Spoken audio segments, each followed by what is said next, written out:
आँखों में अरमान लिया, मंजिल को अपना मान लिया, तो जीत क्या और हार क्या, जब ठान लिया तो ठान लिया। नमस्कार साथियों, मैं विष्णु पांडे आपके अपने परिवार कृष्णा क्लासेस में स्वागत करता हूं। कैसे हैं आप लोग? उम्मीद करता हूं कि आपकी तैयारी शानदार ज़बरदस्त चल रही होगी। आप अपने एग्ज़ाम को टारगेट करके आगे निरंतर बढ़ रहे होंगे। हमारा कृष्णा क्लासेस परिवार भी इसी क्रम में आगे बढ़ रहा है।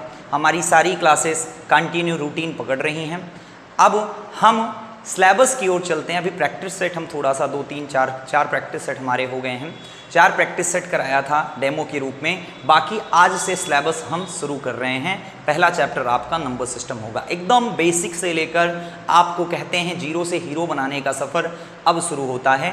आज संख्या पद्धति का टॉपिक शुरुआत करने जा रहे हैं। ध्यान दीजिएगा बच्चा, बहुत ही बेहतरीन पहला चैप्टर है आपका। बहुत ही बेसिक से लेकर चलेंगे।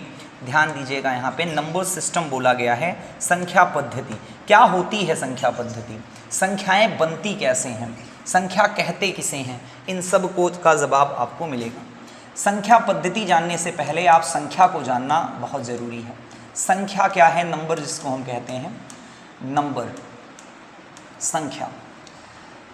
नंबर्स जो हैं आपके, पहले क्या होता था बेटा कि पहले ये गणितीय जो हमारा मैथमेटिक्स है, जो गणित का सिस्टम है, गणित का जो मतलब होता है, मैथ का मतलब होता है, गणित कहीं ना कहीं गणना करने से सेंस देता है कि गणना करना, गणना करना, कैलकुलेशन करना। और गणना किसकी जाती है? गणना 2 चीज़ों की जाती है। एक आपकी चिन्हों की गणना होती है और एक आपकी संख्या की गणना होती है, नंबर्स की गणना होती है। तो जब हम गणित सीखते हैं तो हमें उसी से रिलेट चिन्ह और संख्या को भी सीखना पड़ता है। चिन्ह बहुत सारे हैं, लेकिन जो आपके इम्पॉर्टेंट चिन्ह हैं प्लस माइनस गुणा और भाग होता है, ये आपके चिन्ह हैं। संख्या क्या होती है? संख्या को जानना हम यहाँ सीखते हैं। संख्या है क्या?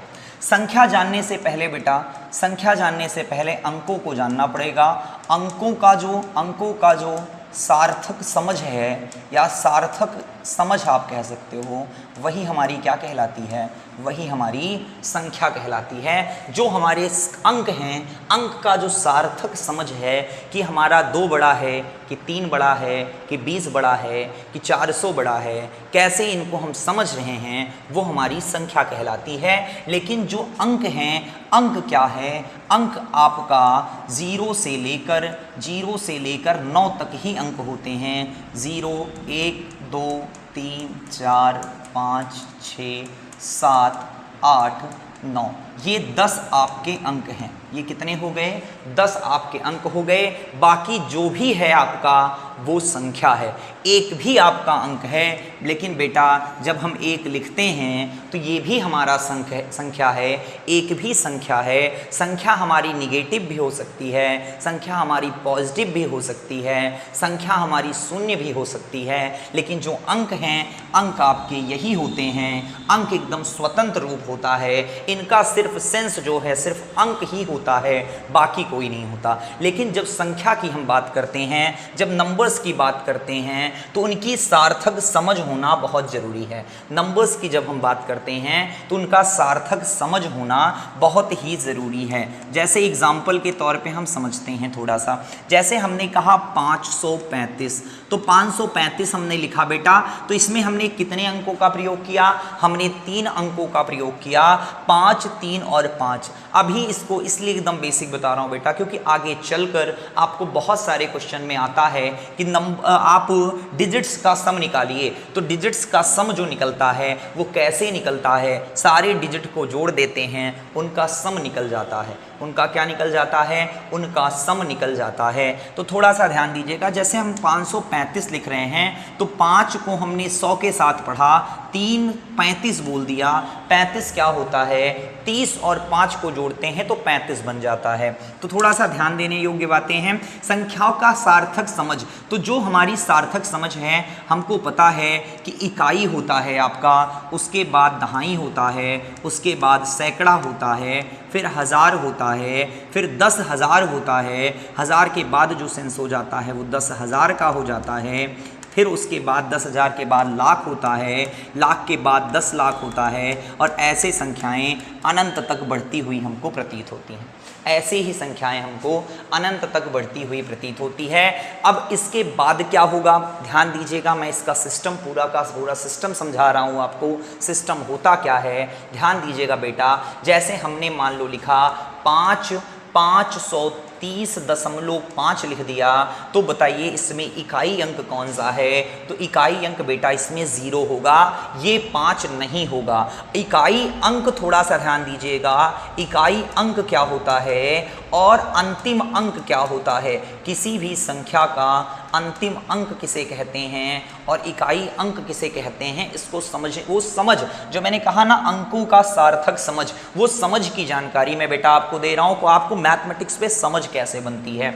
जैसे हमने कहा 530.5, तो ये 0 क्या है, ये इकाई अंक है। तो कहोगे सर ये 5 क्या है? 5 आपका अंतिम अंक है, 5 आपका अंतिम अंक है। ये आप इतनी सी बात आपको समझ में आई कि नहीं आई? अंतिम अंक आपका 5 होगा, लेकिन इकाई अंक अगर बोलेंगे तो इकाई अंक आपका दशमलव के तुरंत जो बाएं होता है वो इकाई अंक होगा। दशमलव के दाहिने तरफ इकाई अंक काउंट नहीं किया जाता है, नहीं किया जाता है। तो हम कह सकते हैं संख्या क्या है? संख्या जो हमारा होता है वो अंकों से मिलकर बनता है और एक समझ विकसित करता है, वो हमारा संख्या है। तो ध्यान दीजिए यहाँ पर।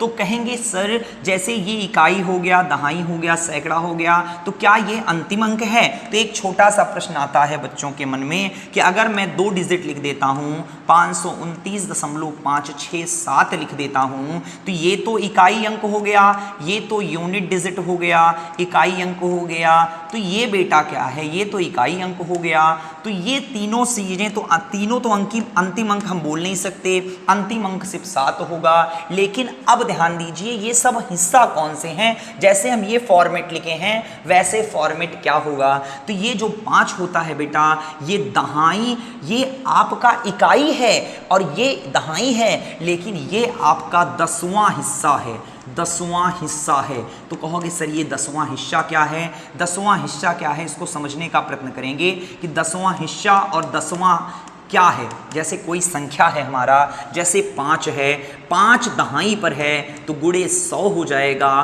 5वां हिस्सा अगर 5 का 10वां हिस्सा अगर आपको निकालना है तो 5 को 1/10 से भाग देंगे तो हमारा 10वां हिस्सा बनता प्रतीत होगा। तो ये क्या है? ये 10वां हिस्सा है। ये क्या है? ये जो 6 है ये 100वां हिस्सा है। कौन सा हिस्सा है? 100वां हिस्सा है। और ये क्या है? ये 1000वां हिस्सा है, 1000वां हिस्सा है। कहने का सेंस है कि अगर यदि बेटा ये 5 का वैल्यू हमें निकालना है तो 5/10 हो जाएगा, और ये 6 का वैल्यू हमें निकालना है तो 6/100 हो जाएगा, और ये 7 का वैल्यू निकालना है तो ये 7/100 हो जाएगा।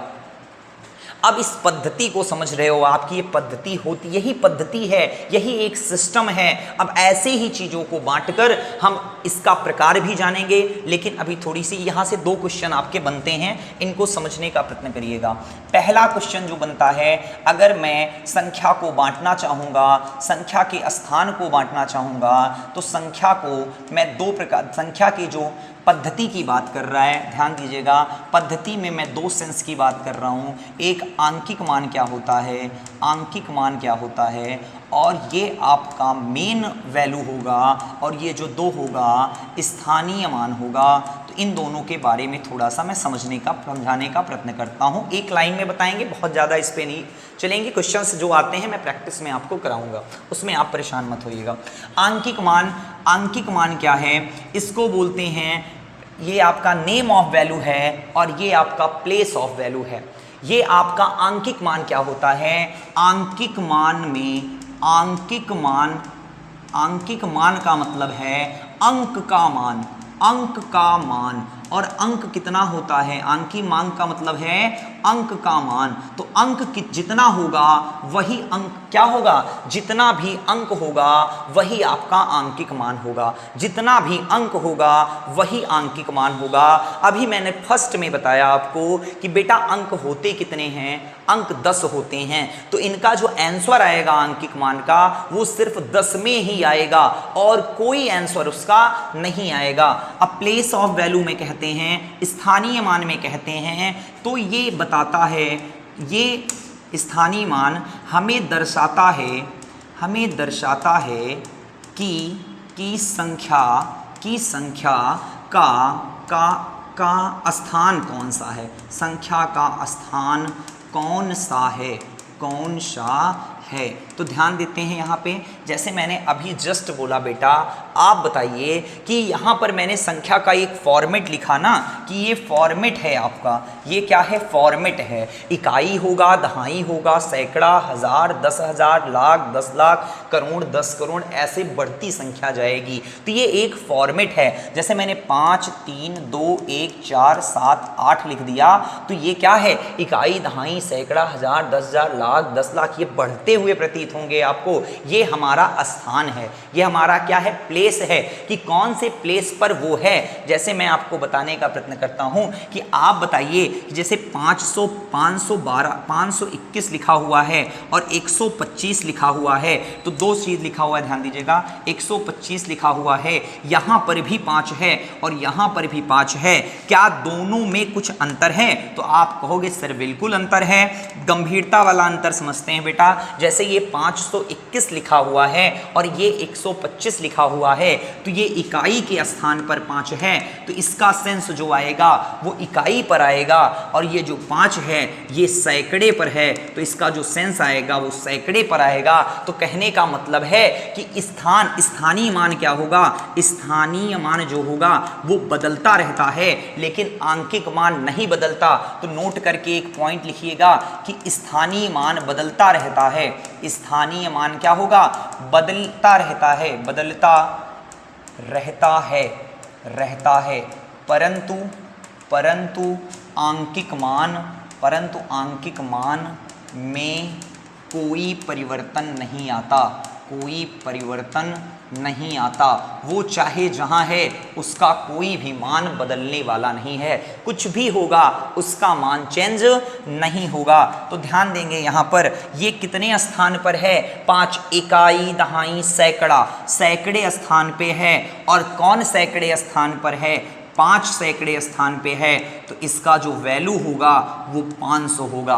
किसका, इस 5 का जो वैल्यू होगा वो 500 होगा। ये इसका स्थानीय मान क्या होगा, इसका स्थानीय मान क्या होगा 5 का, ये इकाई पर है तो इसको 1 से गुणा करेंगे, इसका स्थानीय मान कितना आ जाएगा, इसका स्थानीय मान 5 आ जाएगा। ये 500 होगा और ये आपका कितना होने वाला है, ये 5 होने वाला है। आंकिक मान की बात करें कि आंकिक मान क्या होता है, आंकिक मान की अगर मान करूं तो आंकिक मान जो रियल ऑफ वैल्यू है वो आपका नहीं बदलेगा, यहाँ पर भी 5 होगा और यहाँ पर भी आंकिक मान 5 ही होगा। रियल वैल्यू जो होगी वो 5 ही होगी, इसमें कोई प्रभाव नहीं आएगा।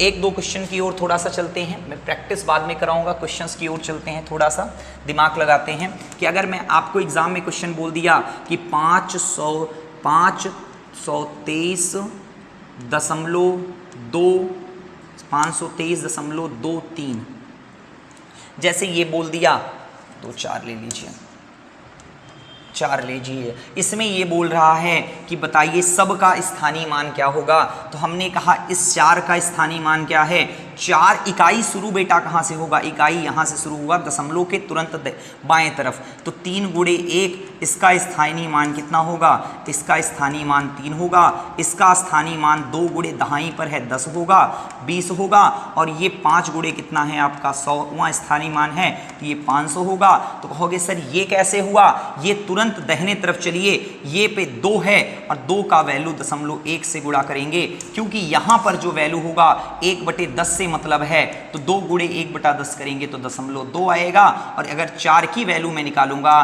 तो 4 गुणे 1/100 करेंगे तो 0.04 होने वाला है। बेटा बताइए बात समझ में आया कि नहीं आया, बताइए बात समझ में आया कि नहीं आया। ध्यान दे लीजिए, स्क्रीनशॉट लेना हो बच्चा ले सकते हो आप लोग, आप यहाँ ध्यान दीजिएगा। नेक्स्ट पे चलते हैं, ध्यान दीजिएगा यहाँ पे।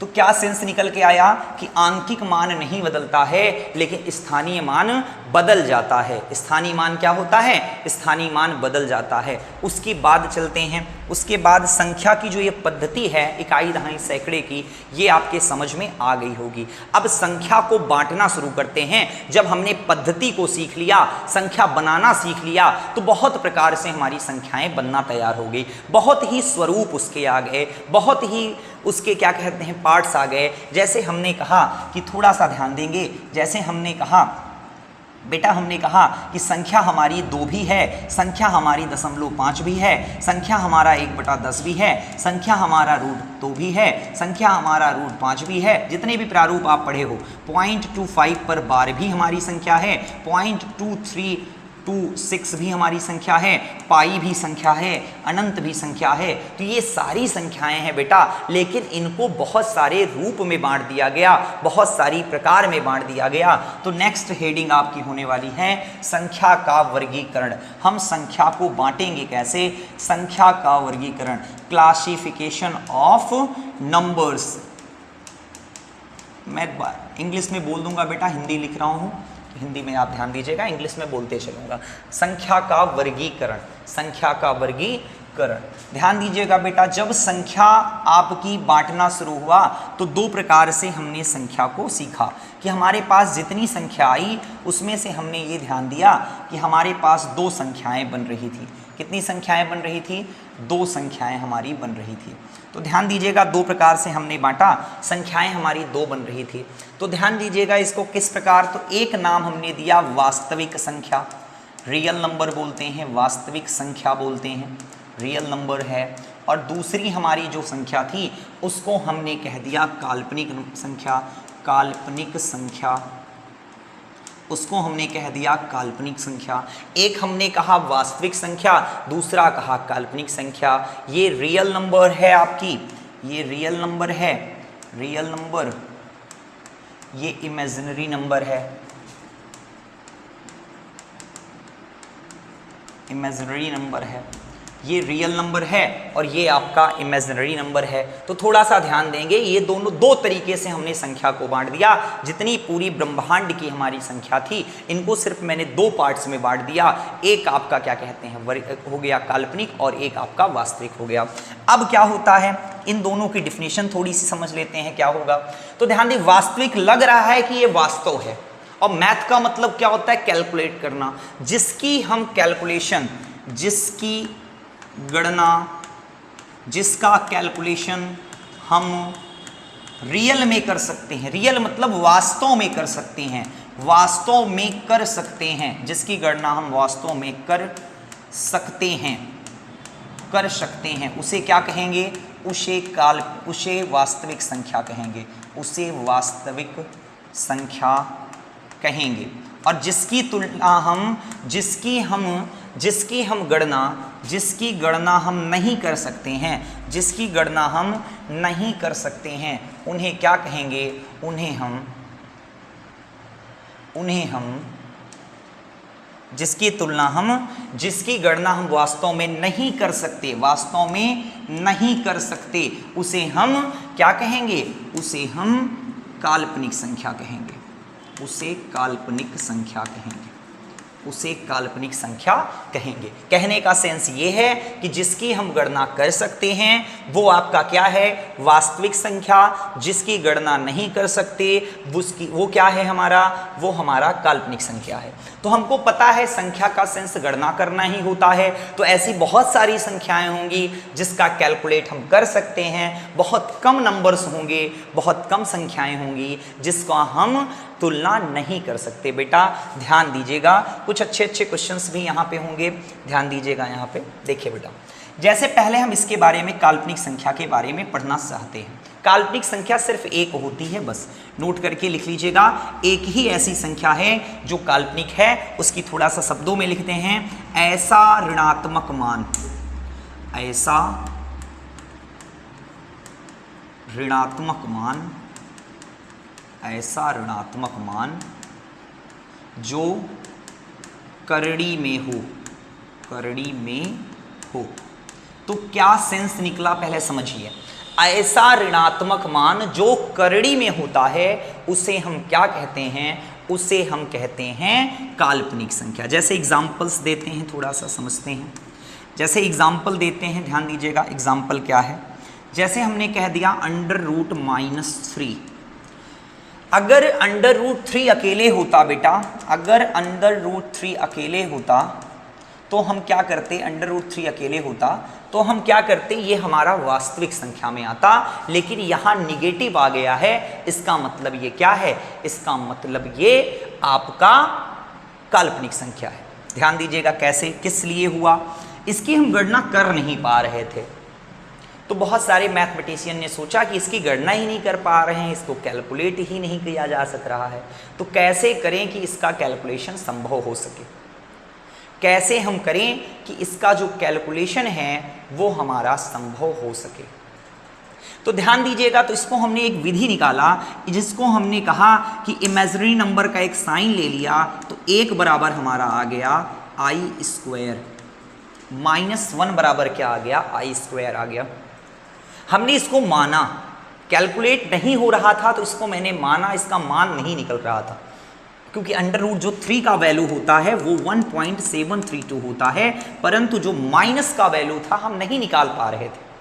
तो मैथमेटिशियन कहने, जुगाड़ू आदमी होते हैं मैथमेटिशियन, भाई जो जुगाड़ू नहीं वो मैथ कैसे पढ़ रहा है, जुगाड़ कर लिया इन्होंने, कहा -1 का वैल्यू i² होगा, तो कहा कि इसको मैं क्या लिख सकता हूँ, -1 × 3 लिख सकता हूँ, और -1 का वैल्यू कितना होगा, i² होगा, × 3 होगा, i² बाहर निकल के आया तो i√3 हो गया। तो बहुत लोग कह देते हैं कि ये बन गया आपका वास्तविक संख्या, क्योंकि मैंने कैलकुलेट तो कर लिया ना, ये वास्तविक संख्या बन गया। बेटा गलत है, वास्तविक नहीं बना। कोई भी व्यक्ति कितना भी हो जाए, कुछ भी हो जाए, लेकिन जो उसका नेचर होता है वो नहीं बदलता, नेचर नहीं बदलता, उसका जो नेचर होगा वो बिल्कुल नहीं बदलेगा। हाँ, आप सुधार कर सकते हो, लेकिन सोचो कि पूरा का पूरा नेचर बदल जाए, जब जो उसी माहौल में आएगा फिर वो शुरू हो जाएगा। तो ध्यान देने योग्य बातें हैं। ये हमारा क्या है, i√3, मैंने कैलकुलेट योग्य बनाया इसे, ना कि मैंने इसका इमेजिनरी फॉर्म गायब कर दिया। देखो i का मतलब इमेजिनरी नंबर ही होता है, तो शो कर रहा है कि ये इमेजिनरी नंबर है, तो गलती मत करिएगा कि माइनस है तभी भी होगा। ध्यान दीजिएगा यहाँ पे, अगर आपका i के फॉर्म में आएगा तभी काल्पनिक संख्या होगी, काल्पनिक संख्या होगी, और ये वाला होगा तभी भी काल्पनिक संख्या होगी। लेकिन बेटा, लेकिन ध्यान दीजिएगा, ये i आया है इसलिए है, हमने इसको कैलकुलेट योग्य बनाया है, ना कि ये रियल नंबर बन गया है, ना कि ये रियल नंबर बन गया है। तो ध्यान देते हैं इसको कैसे किया जाएगा। जैसे एक थोड़ा सा एक छोटा सा एक क्वेश्चन होता है, एग्जाम में एक आया हुआ क्वेश्चन है, काल्पनिक नंबर से आता है, मैं इसको डिस्कस कर देता हूँ। √-4 है, गुणे √-4 है, 2 कर देते हैं, छोटा सा रहेगा, ठीक है, -2 है, और यहाँ पर भी -2 का मल्टीप्लाई किया गया है। बताओ बेटा आंसर कितना आएगा, बताओ जल्दी, आंसर कितना आएगा। आपके कमेंट बॉक्स में मैं थोड़ा सा 30 सेकंड रुक जाता हूँ, बताइएगा आप ज़रूर दिमाग लगा के क्या हो सकता है। काफ़ी बच्चे इसे करेंगे, कहेंगे कि सर बहुत सिंपल क्वेश्चन है, रूट का गुणा हो जाता है, लेकिन कैलकुलेशन सीखा आपने कैसे रूट का गुणा हो जाता है, रियल वैल्यू पे सीखा है बेटा बाबू, आप थोड़ा समझिए इसको। आपने रियल वैल्यू का कैलकुलेशन सीखा है कि माइनस माइनस प्लस होता है, आपने इमेजिनरी नंबर का नहीं सीखा है। तो हमने क्या किया, हमने इसको क्या किया, इसको बनाए, ये √2 हुआ, ध्यान दीजिएगा, ये √2 हुआ, इसको मैं क्या लिखूंगा, इसको मैं i² × 2 लिखूंगा, और गुणे क्या करूंगा, ये i² × 2 होगा, और ये बाहर आएगा तो i√2 होगा, फिर ये बाहर आएगा तो i√2 होगा, i√2 होगा। अब i का गुणा i से होगा तो i² हो जाएगा, √2 × √2 कितना होगा, √2 × √2 2 हो जाएगा आपका। अब ये i² का मान कितना होता है, -1 होता है, और गुणे 2 कर देंगे तो क्या हो जाएगा आपका, -2 करेक्ट आंसर आने वाला है। इसका आंसर -2 आने वाला है। बच्चे क्या करते हैं, -2 × -2 करके एक ब्रैकेट में ले लेते हैं, माइनस माइनस पॉजिटिव बन जाता है, 4 हो जाता है, आंसर 2 आता है। बेटा ये कैलकुलेशन गलत है। ये कैलकुलेशन आपका गलत है, एग्जाम का आया हुआ प्रश्न मैं बता रहा हूं, ये कैलकुलेशन सही है, इसका उत्तर -2 माना गया था, ना कि +2 माना गया था। तो इसको ध्यान से दीजिएगा, बस इतना ही क्वेश्चन आएगा। या तो आपसे पूछेगा निम्नलिखित में से कौन सी काल्पनिक संख्या है, ऑप्शंस देगा, सारी संख्या वास्तविक है, सिर्फ एक संख्या है जो काल्पनिक है, जिसके साथ अंडर रूट में माइनस होगा या जिसके साथ आपका आई लगा होगा। ये दोनों की दोनों संख्याएं जो होती हैं वो काल्पनिक नंबर्स में आती हैं। अब नेक्स्ट चलते हैं,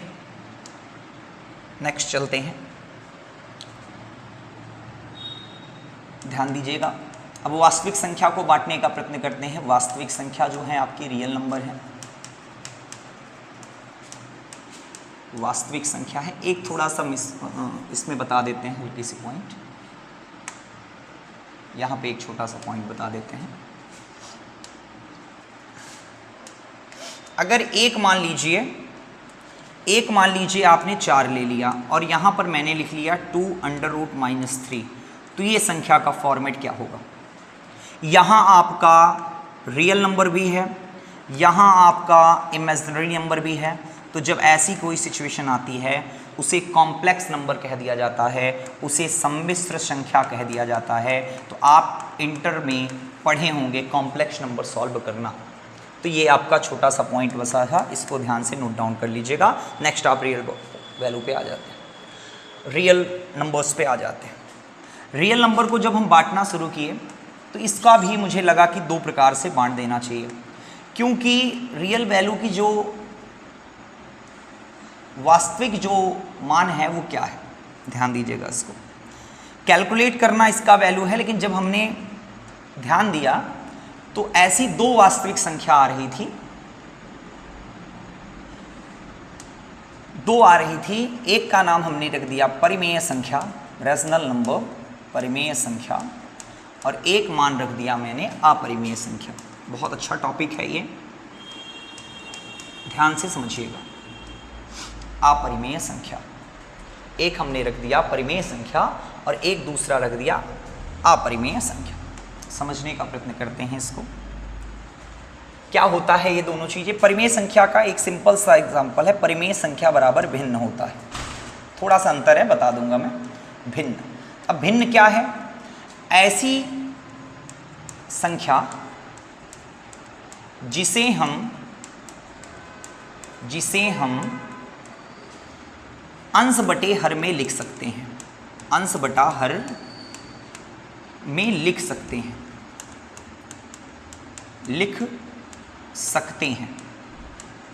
वो क्या है? वो भिन्न है। वो क्या है? भिन्न है, वह भिन्न है। एक इसमें कंडीशन जोड़ दी गई कि हर जो है डज नॉट इक्वल टू 0 होना चाहिए। कंडीशन एक जोड़ दी गई कि हर डज नॉट इक्वल टू 0 होना चाहिए, हर का मान 0 के बराबर नहीं होना चाहिए किसी भी कंडीशन में। जैसे एग्जांपल देते हैं, 5/3 हमने कहा ये अंश है, हर है, 0 नहीं है, ये परिमेय संख्या है, ये भिन्न है, भिन्न के होने के साथ ये परिमेय भी है। जैसे मैंने कहा 2/4 ये भिन्न है, परिमेय भी है। हमने कहा 0.5 को मैं 5/10 कर सकता हूं, क्योंकि दशमलव हटाने का नियम होता है, उसको मैं सिखाऊंगा। काटने के बाद 1/2 आया, तो ये भी जो आया ये भी आपका क्या निकल के आया? ये भी भिन्न निकल के आया। लेकिन अगर मैं बात करता हूं, थोड़ा सा ध्यान दीजिएगा, अगर मैं और बात करना चाहूं इसके विषय में, तो जिस भी चीज को भिन्न में बनाया जा सकता है वो परिमेय है। सिंपल सी बात, भिन्न बराबर परिमेय। जो भी भिन्न में बदल सकता है वो आपका परिमेय है। जिसको भी हम भिन्न में बना सकते हैं वो क्या है? हमारा परिमेय है। बहुत कंफ्यूज करता है क्वेश्चन एग्जाम में। जैसे हमने कहा 0.3 पर बार मतलब बार बार लिखना। जब बार बार मतलब कहाँ तक लिखना? अनंत तक लिखना। तो ये भी हमारा भिन्न है, इसको मैं आगे सिखाऊंगा। इसका मतलब 3/9 होता है, काटने पर 1/3 आता है।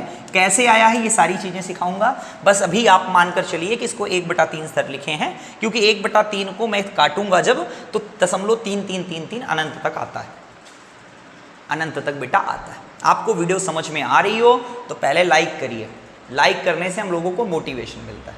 आजकल की जो गुरु दक्षिणा है वो लाइक ही है बच्चा, टेक्नोलॉजी में आप पढ़ रहे हो। ठीक है, यहां देखिए समझ में आया कि नहीं आया, ध्यान दीजिए। तो अपरिमेय का मतलब क्या है? अपरिमेय का एक सेंस है जिस संख्या को हम भिन्न में नहीं लिख सकते। और हमने खूब एनालिसिस किया तो मैं अपने कह रहा हूं 4 संख्या हमको प्राप्त हुई जिसे हम भिन्न में नहीं लिख सकते। हमको 4 संख्या ऐसी प्राप्त हुई जिसे हम भिन्न में नहीं लिख सकते। बेटा कितना भी प्रयत्न कर दो वो भिन्न में नहीं लिखेगा। तो कहोगे सर 4 ही संख्या अपरिमेय है, तो हम कहेंगे जी बेटा सिर्फ 4 संख्या अपरिमेय है, बाकी जितनी संख्या आप पढ़ोगे वो सबका सब परिमेय है। कहोगे ये क्या है बात हुई सर, बताइए कौन सी 4 है, बहुत इंपॉर्टेंट बात चल रही है। तो हमने कहा पहली संख्या हो गई पाई। ये पाई क्या है? पाई को थोड़ा समझने का प्रयत्न करते हैं, पाई है क्या? ध्यान दीजिएगा पाई कहां से आया हुआ है, थोड़ा सा मैं बताऊंगा इसको। ये जो रेड रेड दिख रहा है इसको कहते हैं हम परिधि। इसको क्या कहते हैं? परिधि।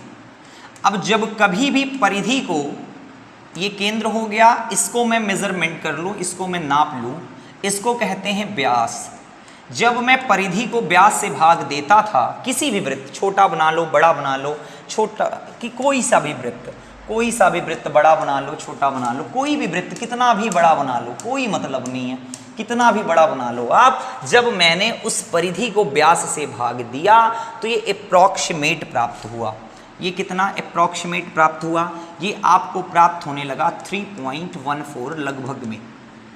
इसका एग्जैक्ट मान नहीं आया क्योंकि जितने छोटे आपके वृत्त होते थे उनके 3.14 कुछ जाता था, थोड़ा बड़ा बनाते 3.1 कुछ जाता था, फिर थोड़ा और बनाते 3.1 कुछ जाता था, लेकिन बार बार ये वैल्यू आती थी। तो ये जो वैल्यू थी वो एग्जैक्ट वैल्यू हमको नहीं प्राप्त हुई, हमको एकदम एग्जैक्ट वैल्यू नहीं प्राप्त हुई, एकदम सही वैल्यू नहीं प्राप्त हुई। अर्थात हमने कह दिया कि इसको मैं अपरिमेय है हमारा, क्योंकि इसको मैं भिन्न में बना ही नहीं सकता, क्योंकि इसके दशमलव के कितने अंक बाद हमारा ये वैल्यू पूरी तरीके से कट जाएगा हमको कोई पता होता नहीं है।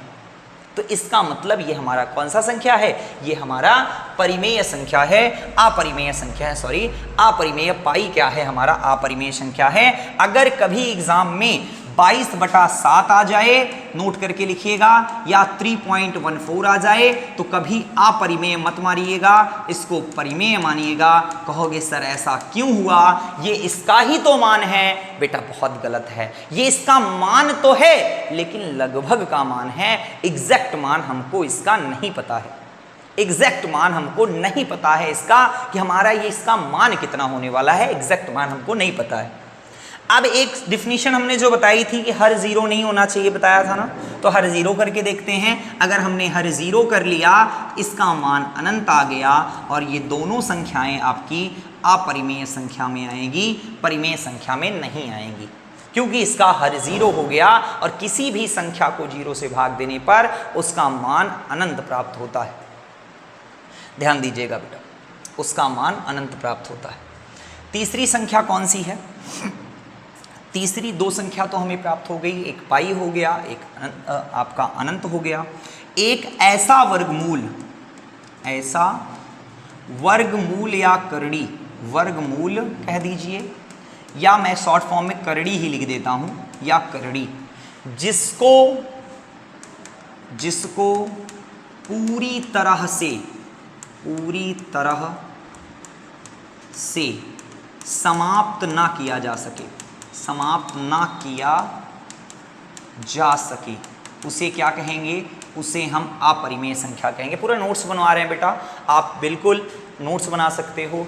ऑफलाइन बैच की तरह मैं पूरा का पूरा नोट्स बनाते हुए चलवा रहा हूँ आपको, पूरा का पूरा। आप अगर यहाँ से पढ़ लिए तो कहीं से पढ़ने की ज़रूरत नहीं है, उतना मैं क्वेश्चन ईज़ी लेके कराऊँगा, आपको मिल जाएगा, आप ध्यान दीजिएगा उसको, ठीक है, ध्यान दीजिएगा। तो क्या है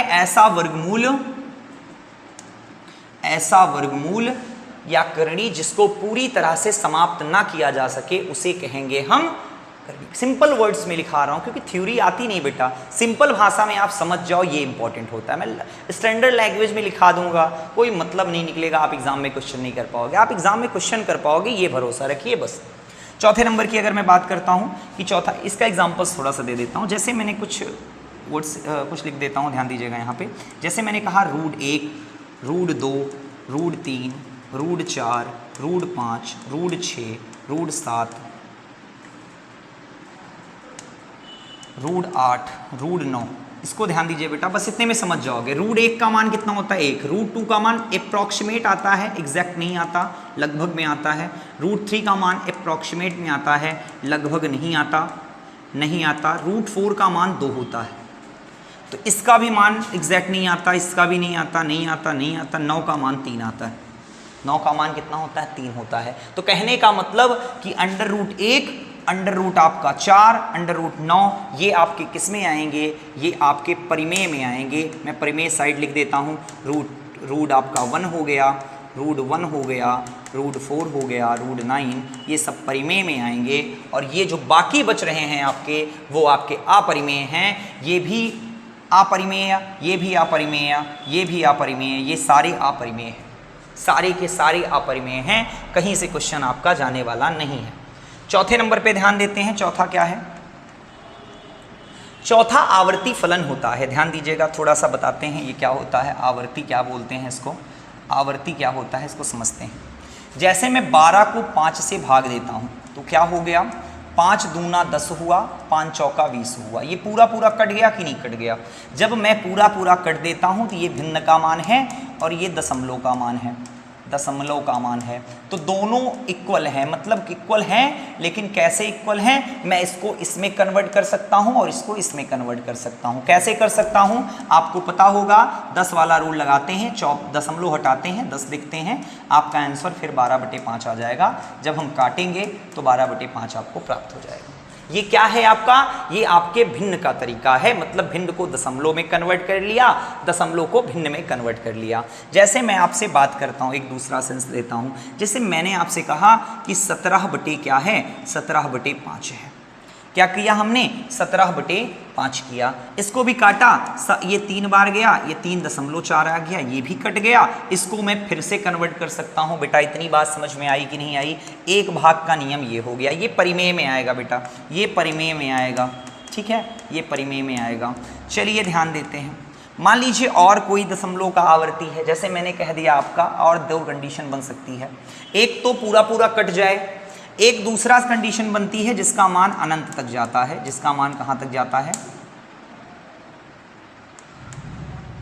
जिसका मान अनंत तक जाता है, इनफाइनाइट तक जाता है। 2 मैं लिख रहा हूं, जैसे 3.14141414 डॉट डॉट अनंत है। एक मैंने लिखा 3.14567989 3 2 1 डॉट डॉट डॉट अनंत। अब कहोगे सर ये दोनों क्या आप लिख दिए हैं, कुछ समझ में नहीं आ रहा है। तो बेटा मैंने कहा इसको मैंने क्या लिख सकता हूँ? इसको मैं 3.14 पर बार लिख सकता हूँ। बार मतलब ये बार बार रिपीट हो रहा है। क्या यहाँ पर किसी संख्या का रिपीटेशन बेटा हो रहा है? तो आपके मन से जवाब आएगा, देखकर आपको जवाब मिलेगा नहीं सर इसमें कुछ भी रिपीट नहीं हो रहा है। जिसमें कुछ भी रिपीट नहीं होगा बेटा, वो आपका जो दशमलव होगा, वो जो दशमलव होगा, वो आपका क्या दशमलव जो भिन्न होगा वो अपरिमेय होगा। क्या होगा बेटा? अपरिमेय होगा। और जिसका रिपीट हो गया कहीं से, वो आपका परिमेय हो जाएगा, क्योंकि इसको भिन्न बनाने का तरीका है, इस बार को सॉल्व करने का तरीका है, ये आपका 311/99 हो जाएगा। ये कैसे होगा आगे हम समझने वाले हैं, इसको आगे हम समझने वाले हैं। तो हमने क्या कहा? चौथा रूल क्या है कि जो दशमलव के बाद जो मान दशमलव के बाद अनंत तक जाए, दशमलव के बाद अनंत तक जाए और कभी रिपीट ना हो, और रिपीट ना हो, पुनरावृत्ति ना हो, रिपीट ना हो, तो उसे क्या कहेंगे? उसे बेटा क्या कहेंगे? उसे आपको कहेंगे ये हमारा अपरिमेय है। तो 4 मैंने बता दिया बेटा। मैंने कितने अपरिमेय बता दिए? मैंने 4 अपरिमेय आपको बता दिए। पहला अपरिमेय होता है पाई, दूसरा अपरिमेय होता है अनंत, तीसरा जो करड़ी बाहर नहीं जा सकता, और चौथा है आपका क्या कहते हैं? दशमलव। थोड़ा सा रिवीजन करता हूँ मैं क्वेश्चंस को, थोड़ा सा रिवीजन करता हूँ। क्वेश्चंस पे ध्यान दीजिएगा, थोड़ा सा रिवीजन करता हूँ। ध्यान दीजिए कि जैसे मैंने बेटा कहा आपको, ध्यान दीजिए कि अंडर रूट 8 क्या है। तो अंडर रूट 8 पे आपको कह रहे हो सॉल्व हो सकता है सर, देखो हो सकता है कि नहीं हो सकता है।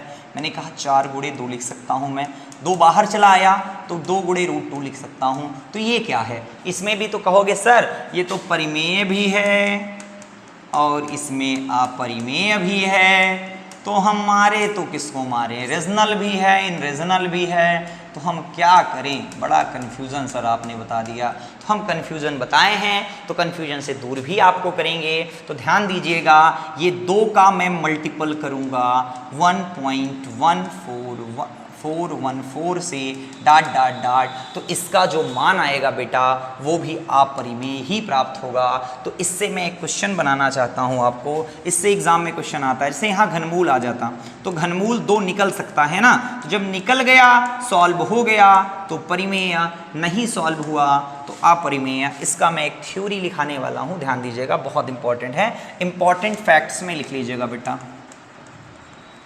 इंपॉर्टेंट फैक्ट्स में लिख लीजिएगा इसको, देख ध्यान दीजिएगा इंपॉर्टेंट फैक्ट्स लिख लीजिएगा। इंपॉर्टेंट फैक्ट्स से क्वेश्चन आएगा हमारे, जितने इंपॉर्टेंट फैक्ट्स लिखाएंगे उसमें बेटा क्वेश्चन जरूर बनेगा, ध्यान दीजिएगा। जैसे मैंने कहा बेटा मैं कभी परिमेय का गुणा परिमेय से करना चाहूँ तो क्या प्राप्त होगा मुझे। कोई भी एग्जाम्पल मानिए आप, कोई भी एग्जाम्पल मानिए, परिमेय का गुणा परिमेय से करूँगा तो क्या आएगा, परिमेय का गुणा परिमेय से करूँगा तो क्या आएगा। तो ध्यान दीजिएगा बेटा जैसे मैंने कहा 4 है, 4 का गुणा मैं 2 से कर देता हूँ तो 4 गुणा 8 होगा। समझ में आया कि नहीं आया। परिमेय का गुणा परिमेय से होगा तो बेटा सदैव क्या प्राप्त होगा, परिमेय ही प्राप्त होगा, अन्यथा कुछ भी नहीं प्राप्त होगा। बताइए समझ में आया कि नहीं आया। बिल्कुल समझ में आ गया होगा। मैं कहता हूँ अपरिमेय, परिमेय का अगर परिमेय का गुणा अपरिमेय से हो तो क्या प्राप्त होगा, अपरिमेय से हो तो क्या प्राप्त होगा। अब देखते हैं क्या प्राप्त होगा। जब मैंने कहा परिमेय, कोई भी परिमेय संख्या हमने कहा क्या है, हमने कहा 5 परिमेय है, अंडर रूट 2 हमने अपरिमेय मान लिया, इनका गुणा किया 5√2 आ गया। तो कहोगे सर ये तो हमें अपरिमेय आपने बताया था, इसका मतलब अपरिमेय प्राप्त होगा। हमने कहा नहीं बेटा, अपरिमेय नहीं, अकेले अपरिमेय ही नहीं प्राप्त होगा, और भी कुछ प्राप्त हो सकता है। कहो सर एग्जाम्पल दीजिए। मैंने 0 का गुणा √2 से कर दिया और हमें प्राप्त क्या हो गया, 0 प्राप्त हो गया, और हमारा क्या है ये परिमेय संख्या है। 0 एक परिमेय संख्या है, क्योंकि मैंने कहीं पर भी अपरिमेय में सिर्फ 4 का जिक्र किया है, उसके अलावा किसी संख्या का मैंने जिक्र नहीं किया है बेटा, ध्यान दीजिएगा, नहीं किया है, ध्यान दीजिएगा। इंपॉर्टेंट छोटी छोटी गलतियां आपको मैं दूर करते जा रहा हूं। ये पहला पॉइंट, ये दूसरा पॉइंट, तीसरा पॉइंट क्या बनता है कि जब मैं अपरिमेय का गुणा अपरिमेय से करता हूं तब क्या प्राप्त होगा। कमेंट करके जवाब दीजिए भैया, क्या होगा जब अपरिमेय का गुणा अपरिमेय से करेंगे तो हमें क्या प्राप्त होगा। तो हमने कहा कि अपरिमेय हमारा क्या है, √2 अपरिमेय है, 5 क्या है, √5 क्या है, अपरिमेय है, इनका गुणा किया रूट का गुणा हो जाएगा √10 होगा। तो क्या √10 को मैं सॉल्व कर सकता हूँ, क्या ये किसी का वर्गमूल है, नहीं है, तो ये हमें क्या प्राप्त हो गया, अपरिमेय प्राप्त हो गया। अगर मैं आपसे बात करूं और कोई एग्जांपल दीजिए सर, √2 का गुणा √2 से मैंने कह दिया तो √2 आपको पता है कि 2 आ जाता है, तो ये हमें क्या प्राप्त हो गया, परिमेय प्राप्त हो गया। अर्थात जब परिमेय का परिमेय से गुणा होता है तो परिमेय प्राप्त होगा, परिमेय का अपरिमेय से गुणा होगा तो दोनों प्राप्त हो सकता है। क्वेश्चन क्या होगा आपका, कोई क्वेश्चन दे देगा, जैसे एग्जाम्पल में मैं क्वेश्चन दे रहा हूं, जैसे मैंने कहा √5 का गुणा, नहीं ये नहीं बोलेगा, जैसे ये तो आपको दिख जाएगा, जैसे बोलेगा परिमेय का गुणा अपरिमेय से होता है तो क्या प्राप्त होगा हमें। ऑप्शंस रहेंगे, पहला ऑप्शन परिमेय रहेगा, दूसरा ऑप्शन आपका अपरिमेय रहेगा, तीसरा ऑप्शन आपका दोनों रहेगा, चौथा ऑप्शन आपका नॉट रहेगा। तो बताइए बेटा क्या होगा, दोनों प्राप्त होगा। आप तुरंत आपको दिमाग में अपरिमेय आएगा, क्योंकि हमने बताया है भी, लेकिन परिमेय भी आ सकता है। इसका मैंने कंडीशन बताया कि परिमेय 0 मान लेंगे तो अपरिमेय भी 0 हो जाएगा, तो 0 एक परिमेय संख्या है, दोनों आप कह सकते हो। ठीक है बेटा, दोनों कह सकते हो। तो ये आपके इतने पॉइंट्स थे। तो आज की क्लास हमें कैसे लगी कमेंट करके ज़रूर बताइएगा बेटा। आपके लिए बहुत मेहनत एक एक छोटी छोटी कंटेंट पे काम किया जा रहा है। आगे चलकर दिन ब दिन आपको शुरुआत ही दिखेगा बेटा।